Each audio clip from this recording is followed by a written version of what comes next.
Manager of Football Operations for the AFL. Well, Colo, 12 months ago, you really would have been smiling. You're a long-time servant of the Carlton Footy Club. Yes, they're playing very well this evening, and it's great to see, especially after last week. They really did suffer a beating at the hands of West Coast, so it's quite a reversal in 4 or 5 days. It's been a hell of a week in football, hasn't it? Yes, it's interesting, I suppose. When you look at it, the budget came out, and it probably hardly rated a mention because it was either the cricket or the football that took it right out of the papers. Let's talk about trial by video, because that's one of the areas you're very heavily involved in. Talk about Lockett first up. The fact that the AFL didn't make the announcement until Tuesday morning, retrospectively, do you think that was a mistake, considering the publicity the Lockett incident got on Monday, particularly in Melbourne? Well, I suppose it's easy in hindsight, but the thing we've got to remember is there's 7 games we have to view, and we have to let the people that go through each of the films, from all the games, to give it their due diligence. And you know, you just can't take out one incident and say that should be charged and go on from there. But Ian, let me jump in. I mean, Lockett is a celebrated player. Everybody was talking about him at 6 o'clock on Sunday night. It was obvious that he would have to come up before the tribunal, and it went for 36 hours before it was announced. Why couldn't it have been announced at 9 a.m. on Monday morning? It would have stopped Paul Kelly and Ron Barassi and all the media that went on Monday. Now St Kilda turn around and say Tony didn't get a fair go.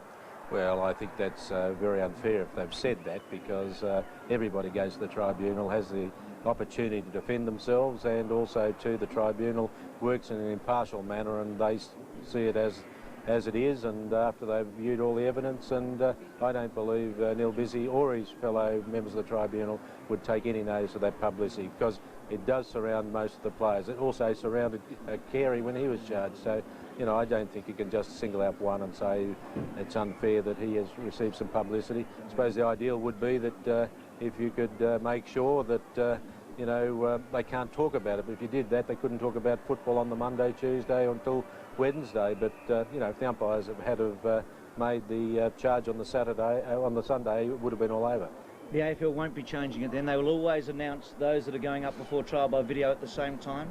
We do it so that, you know, we give them until the Wednesday, and if there's no charges by the Wednesday, well, then it's all over. So we look at the next week. But no, I don't think we should be pressured into making rash decisions. We've got to look at everything on a balanced situation, and it's got to go through the natural filtering system. Ian, you must have been surprised that Carey got off, because at the beginning of the year you said that somebody who's going to be put up on video evidence, there's a very good chance he'll be suspended. It's your final decision as to who goes before the tribunal.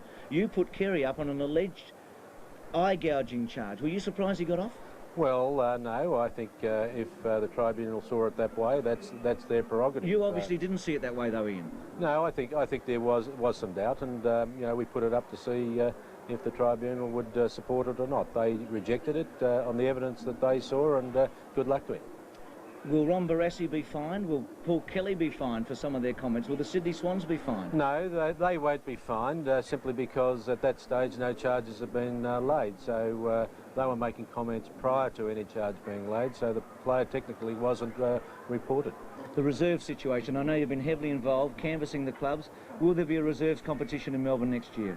Well, it's very difficult. We're still going through the process. We've been around to all the clubs now, and you know, there's been probably support from the Melbourne clubs that they should retain the reserves. The only thing is we now have moved into a national competition, and we've got to look at the overall competition, and also we've got to get the structure in Victoria right. It's not right at the moment, and I think the way the reserves are at the moment, it really doesn't enhance what's happening for the pathway for young players in the Victorian football, because many of them drop off and go into state to try and further their careers, because you know, the only way you get into the AFL is by drafting, and you know, that opening's not there to players that seek football excellence at the top level in a state. And you know, perhaps we might have to reinvent the VFL and go back that way, but we're still a long way off it. We've got a lot of work to do, and you know, a lot of hours will have to be spent on it before we go back and discuss it further with the clubs with some sort of blueprint on where it should go. Colo, very briefly, Fremantle, I believe a general manager and a football manager will be announced next week. You've been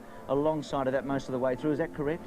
Yes, well, definitely a general manager will be, and you know... Do you know who it is? Well, we do know who it is, I believe, and you know, I think that's up to them to make that announcement. That's their prerogative, but you know, Fremantle will start to flex their muscle now as they start to develop into a club, and you know, they've got a few appointments to make and they've got a few players to acquire, and you know, they've got a long haul ahead of them, but we wish them all the best. Colo, we could talk for hours and hours. There's a lot more questions here, but we've run out of time. Thanks for your time tonight. Thanks, Bruce.